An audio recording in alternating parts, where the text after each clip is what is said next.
For most of human history, military victory was the great arbiter of intractable disputes.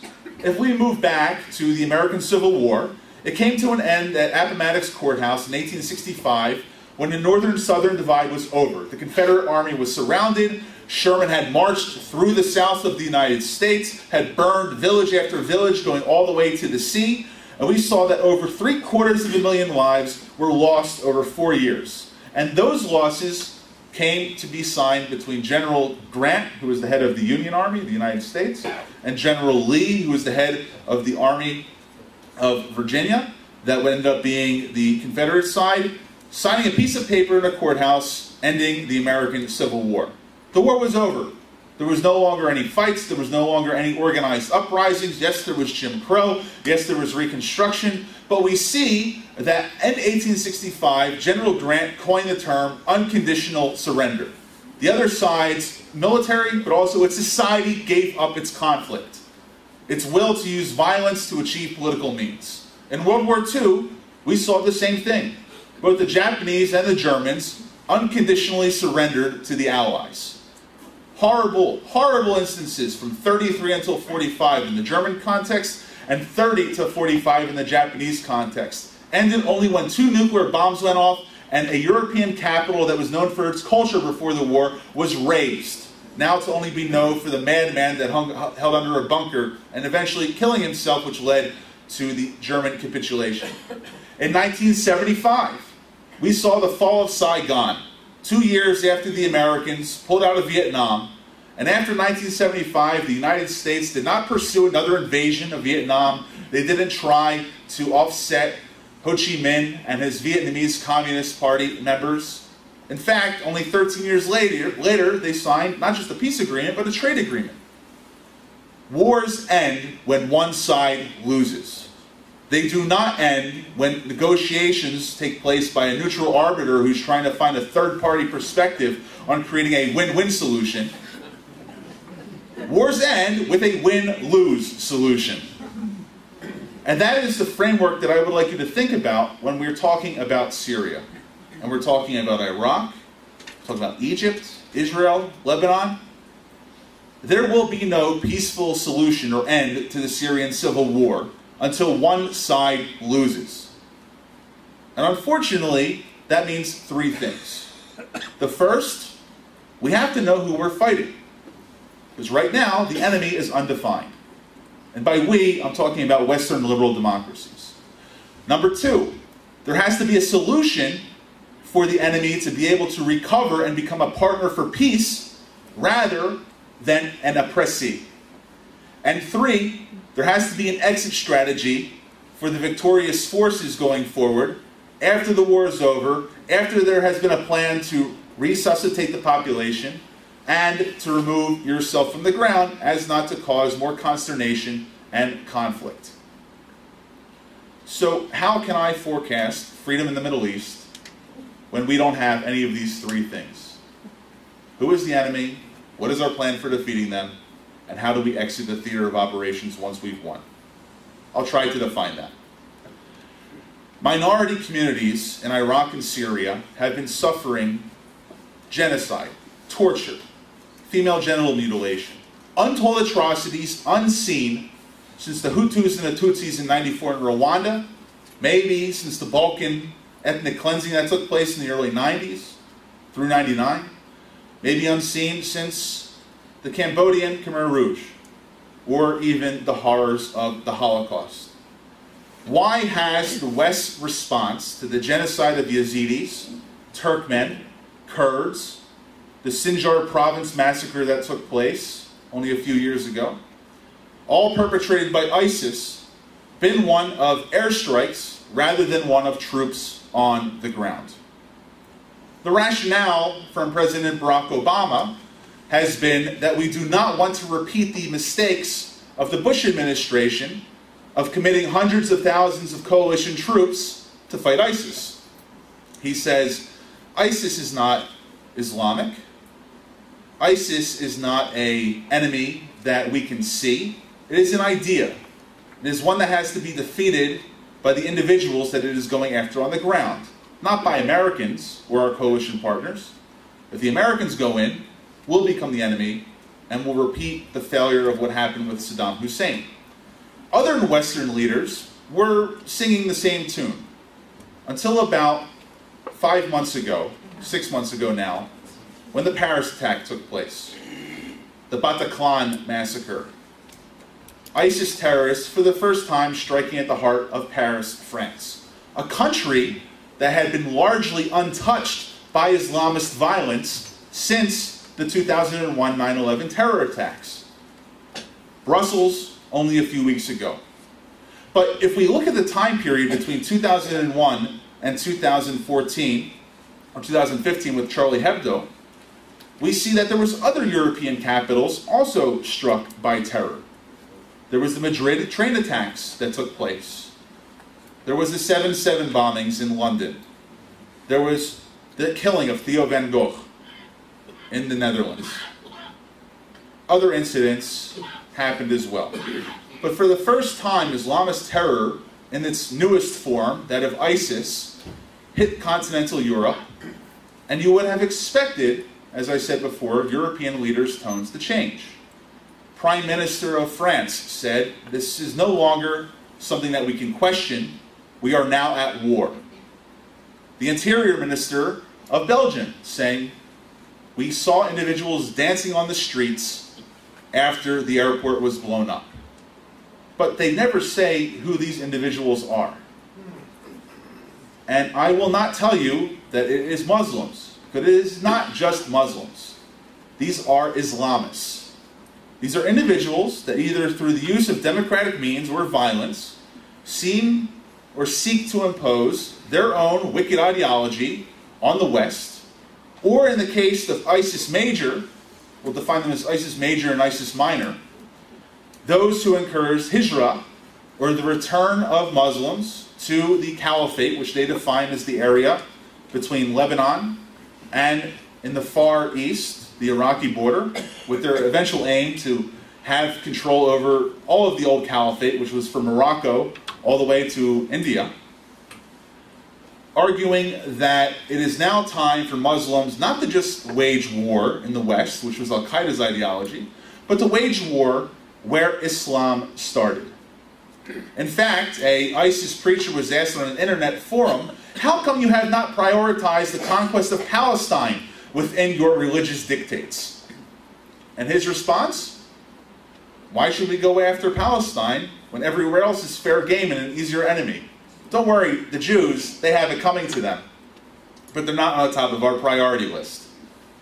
So the ideology of those who struck in Belgium and in France, and the same individuals that are ruling a large portion of Syria and Iraq, almost the size of California, are cut from a different cloth than the jihadi terrorists that we originally had seen from 2001 until about 2013, which was probably the last time that Al-Qaeda proper, not its franchisees, were able to carry out a major attack. We have seen Islamism evolve. The strategy is different. The means are different. The enemies are different.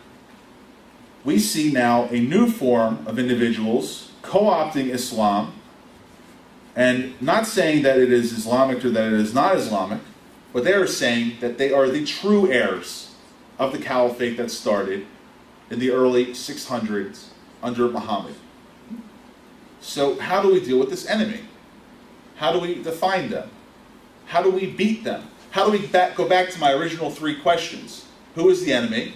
What is the way in which we beat them? And how do we let them recover so we don't have to face them again? How does ISIS supporters face their Vietnam? How do we get them to Appomattox Courthouse? How do we use the methods that the West used to defeat Nazi Germany and Imperial Japan? It is not a very easy question to answer. But as countries increasingly face their attacks and have now come up with ways to try to defend the results of those attacks, both within Syria and beyond into continental Europe, there are some creative solutions. There are secondary symptoms of this fight that has gone on in Syria and Iraq. The first we now see geopolitical actors that were not involved in the Middle East during the 2001 to 2011 period. Russia, Iran, Lebanon to a certain extent, its war with Israel in 2006, Turkey. All of these countries, for the decade preceding the rise of ISIS, were not involved in the Middle Eastern quagmire. You might say to me, what are you talking about Iran wasn't involved? Iran was busy focusing on building its own country. Russia was busy focused on building up its own military. Lebanon was busy trying to deal with its own internal problems. Yemen even, a country that has now been embroiled by war, was trying to find its own way to democratize.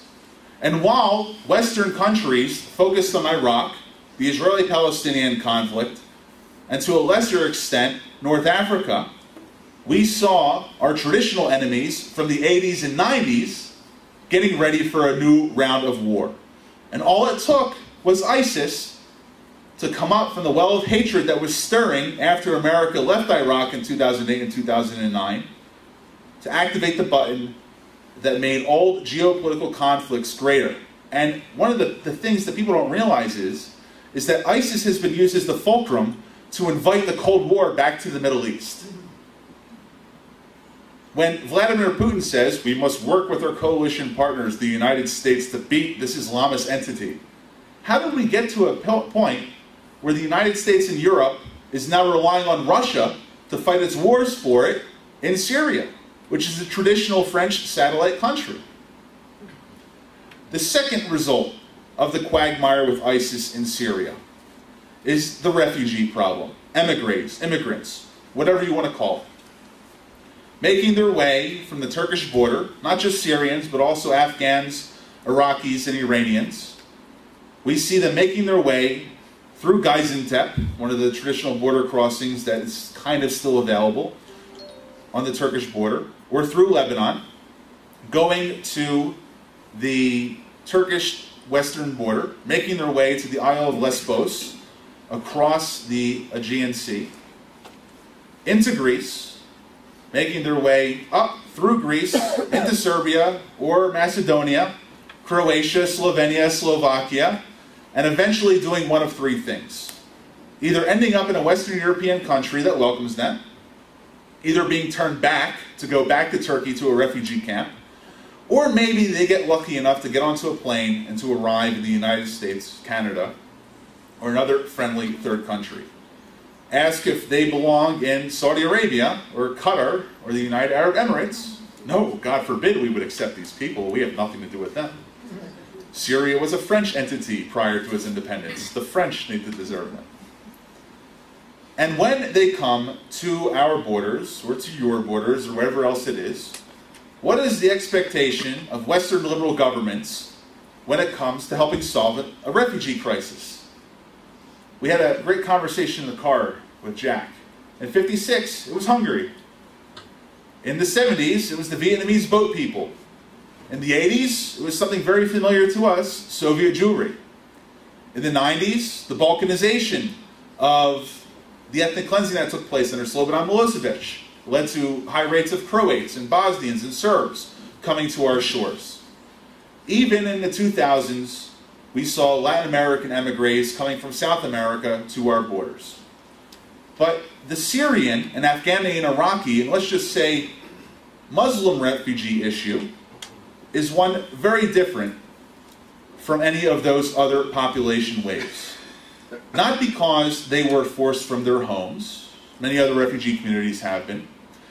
Not because they have chosen our countries to be their place of settlement, but because when Western countries invited them with open arms, there was already an infrastructure in place in the countries that received them, not to assimilate them, but to increase the cultural autonomous zones that had already existed under other refugee communities.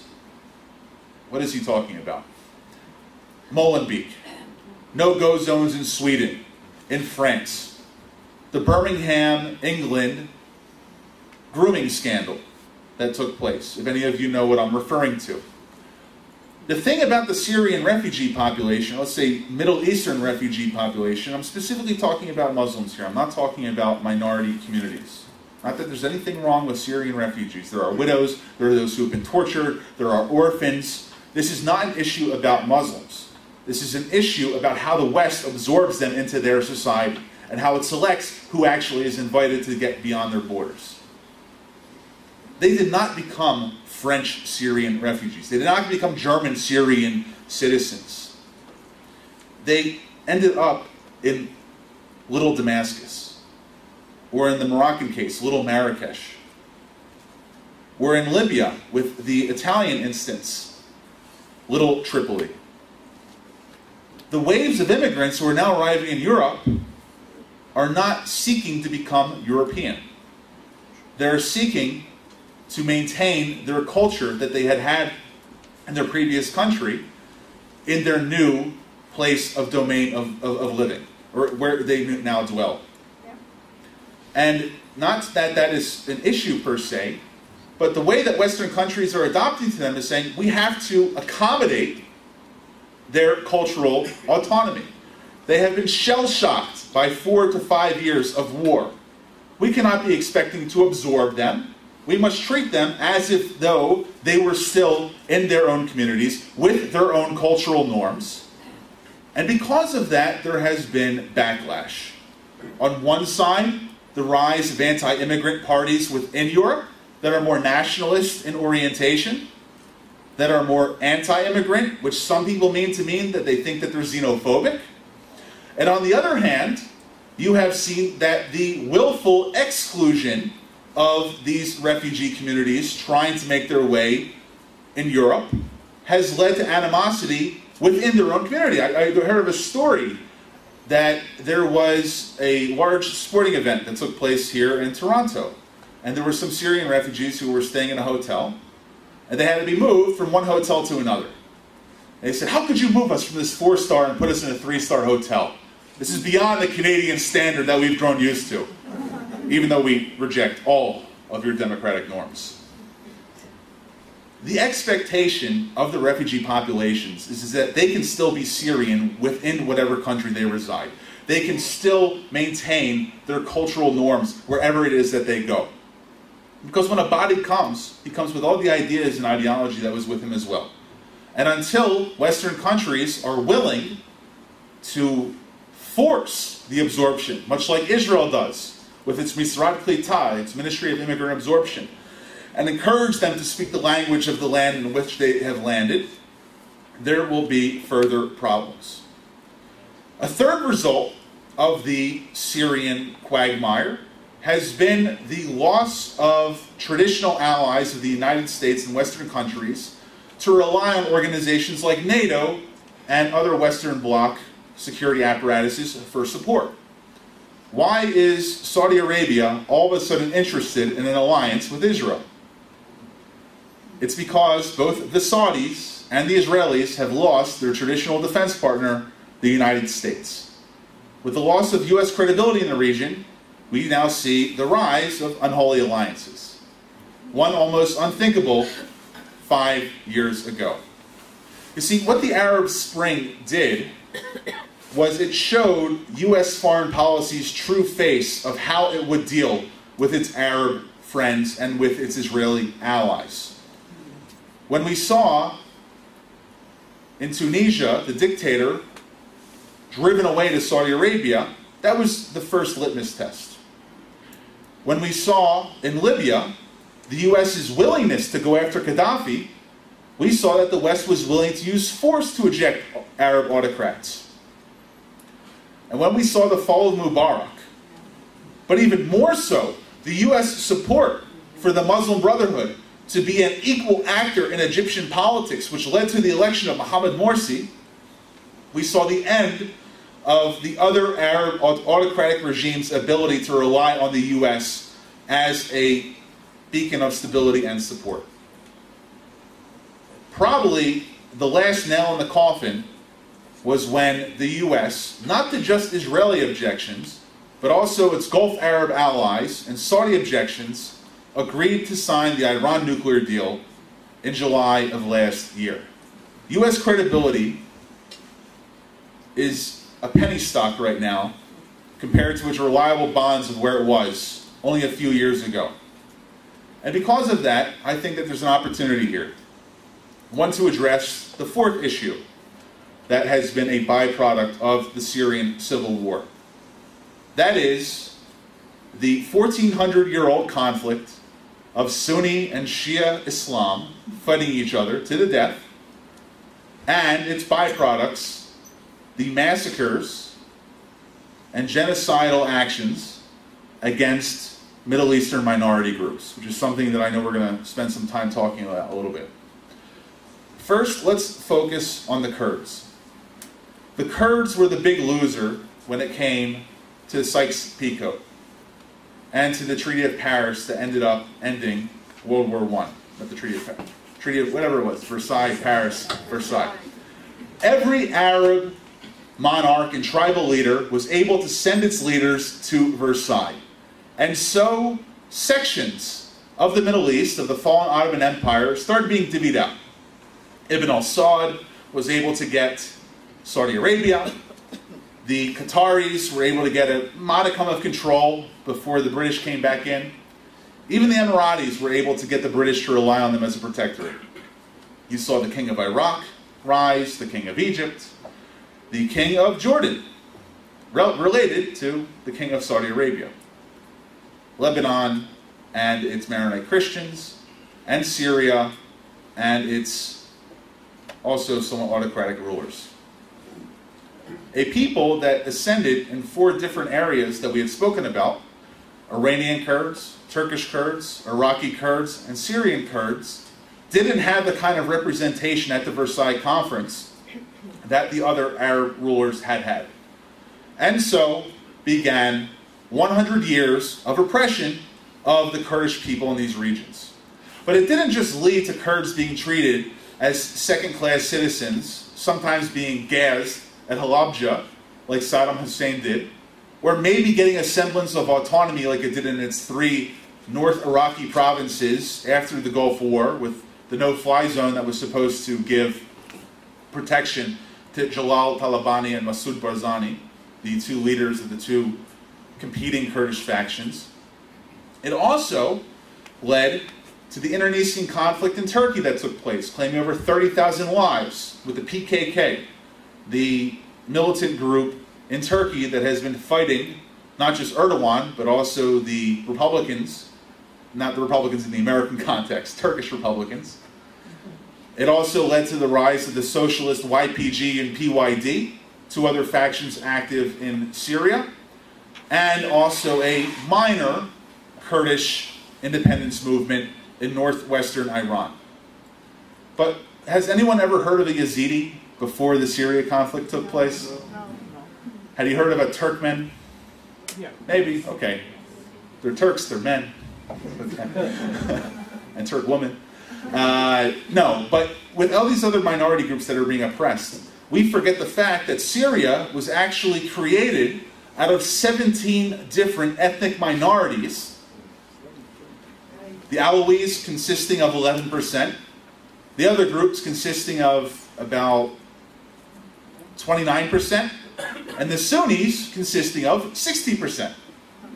So if you look at Hafez al-Assad, who was able to solidify control over Syria, late 60s, early 70s, you saw someone who was from a sect comprising 11% of the population ruling over 89% of the rest of the population. Maybe my number's a little off there a little bit. I'm sure we'll get the feedback soon. But that 89% wasn't monolithic. The Sunnis were not in cooperation with the Yazidis, who weren't really in Syria, but with the Turkmen and with the Orthodox Christians and the Amharics and Syrian Jews to a certain extent. The Sunnis were split in the Syrian regime. Rich Sunni merchants and middle-class Sunnis affiliating with the regime. And those being poor, the individuals who were killed in the Homs massacre that took place in the 80s. This isn't the first time the Syrian people have risen up against the Assad family. It did take place with 10, 20, 30,000 killed, the estimates vary, in the 80s. But this time, with the Syrian rise of civil revolt, it was different. Because it started with Tunisia, then Libya, then Egypt, Bahrain somewhat, until the Saudis invaded Bahrain and stopped that revolt. Syria started with street protests. The regime responded with rifles. The oppositionists took up their own rifles, and the Syrian regime responded with tanks. The opposition had anti-tank missiles, and the regime responded with airstrikes. They would shoot a few planes and helicopters out of the air, and that's when the gas started falling. And when there was no other way to escalate the conflict any further, we saw that the opposition, not being supported by the West, each group, whether it was secular Sunnis, or moderate Syrian Islamists, or Al-Qaeda affiliated Syrian Islamists, all couldn't get the job done vis-a-vis beating the Syrian regime. But then someone came back into our memory. An organization started in 1996, Al-Ansar Islam. We knew them 10 years ago as Al-Qaeda in Iraq. You now know them today as ISIS. ISIS didn't just invent itself 2 or 3 years ago when it marched on the Syrian city of Raqqa, its capital, or Mosul a year and a half ago, where 1,500 ISIS fighters beat a division of 30,000 Iraqi soldiers. So much for quality American training.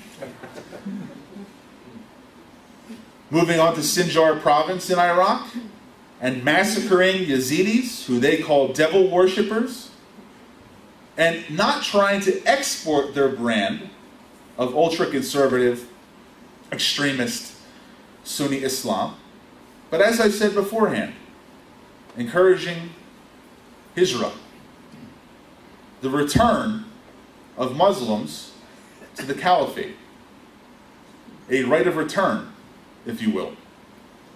That is why ISIS today comprises over 25,000 foreign fighters. But the backbone of the organization cannot be forgotten. Former Ba'athist officials, prominent during the Saddam Hussein regime, fighting the American occupation from 2003 until 2009, fleeing across the border into Syria, actually supported by Assad for 2 years, found its opportunity to mesh its malleable military experience with a new ideology. Abu Bakr al-Baghdadi, the leader of ISIS, didn't, as I said before, come out of nowhere. He was actually in an American prison called Camp X-Ray for 3 years. After Masoud, what's his name? I'm blanking right now. Anyway, the former head of Al-Qaeda in Iraq was killed by an American airstrike. The rest of his fighters didn't go away. If you chop off the proverbial head of one of these leaders, the rest of the machine is still there. So, where we are right now, as I said to you before, was Syria is in a mess. ISIS is ideologically stronger than ever, but militarily on the run. The Russians are backing up Assad. Iran is now a legitimate actor within the realm of what they call hegemonic equilibrium. The U.S. inviting Iran to every table that it negotiates, whether it be an oil deal, a nuclear deal, how to deal with Israel and the Palestinians, or trying to find a way to resolve the Syrian conflict. And you say, all hope is lost. Not yet. 6 recommendations for how to make the situation better. I started off by saying that I believe that countries should adopt a strategy of victory. One in which there is no win-win solution, but there is a win-win solution, or win-lose solution. Whether it be the Druze in Lebanon, southern Syria and the Golan Heights, the Kurds of Iraq, Berbers in North Africa, Copts in Egypt, Christians in the Middle East, the Baha'i, all of these minority groups share something with its Western sympathizers, if you will. They face persecution, and the same cultural autonomy that is being exerted by immigrants on Western countries, majority, is also being imposed upon them. You convert or you die. You become part of our Sunni Islamic tribe, or you can go find your way in Greece. The first thing that the West should do is we should take a side. A prince, wrote Machiavelli, is also respected when he is either a true friend or a downright enemy, an approach that will always be more advantageous than standing neutral. In Syria, we saw Vladimir Putin take a side, the side of the regime. In previous interventions, Putin sided with Ukraine and Georgia. He was able to look to the side of local Russian minorities. Instead of encouraging minority communities in Syria to flee to the West and to welcome them with open arms, I would say that the West should take the sides of the minorities in the conflicts that they are engaged in the countries in which they emanate from. Instead of just training forces and sending advisors, U.S. brigades should be deployed along Iraqi brigades. The same strategy that worked in the 2007 Sunni awakening, when David Petraeus' surge was to successfully root out the extremists from within their own society. Not to allow freedom of the individual, but freedom of the minority group to act in the way in which that they should decide that they should pursue their own independence. Whether by creating a Kurdistan in the 4 areas that were forgot at the Treaty of Versailles, or by allowing a certain semi-autonomous region for the Yazidi, the Druze, or the Turkmen people so that they can live the way that they want to live, but also be able to defend themselves in the land that they came from, rather than encourage their export to the countries that we reside in. The second thing I would encourage the West to do is to use proxies. The point of using proxies is to avoid doing all the fighting by yourself. Instead of setting up refugee camps in Turkey, which is now home to 4 million Syrian and other refugees, I would start creating training camps. Using the land that they're residing in to start creating local paramilitary forces of minority groups that can go back into Syria and win. Not to let them be transit camps to Europe. I think that the funniest expression of someone that was saying why the West wasn't able to absorb Syrian refugees was the Prime Minister of Slovakia. Eastern European countries got it right. They said, when he asked them in a question, how come Slovakia isn't ready to absorb any Syrian refugees? With a very, very short answer with a smile, he said, it's because we don't have any mosques.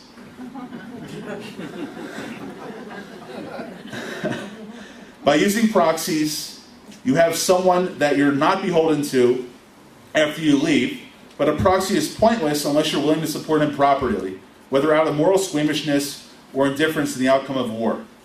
In the Balkan Wars, we saw the Croatian army as a proxy to help blunt Serbian power in Bosnia. In Afghanistan, we had a proxy in the Northern Alliance. In Iraq, it was the Kurdish Peshmerga or the Sunni tribal elders fighting against Al-Qaeda in Iraq. Who is the West's reliable proxy in Syria right now? I would argue that it's the Kurdish YPG. They may be Marxist, but they're successful in fighting. The third thing I would recommend for the West to do to win in Syria is to define a realistic objective. Instead of saying we will degrade, destroy, and decimate ISIL, like President Obama says, I think that he sees America's strategy as a choice between a Soviet-like invasion of Afghanistan or an airstrike, drone-driven strategy that doesn't actually get any results. There's a middle ground. You send in your troops, you have your proxy groups that you train, and you also say America's willing to go this far, Canada is willing to go this far, the West is willing to do X, Y, and Z, and that's it. The fourth thing is to remember something called the Earl Butz Rule. Does anyone know who Earl Butz is? A former Secretary of Agriculture in the United States? You wouldn't know who he is, unless we're negotiating Canadian and American wheat transfers over what's best fed, grass or corn-fed beef. You know play out the game, you know make it the rules, is what he said.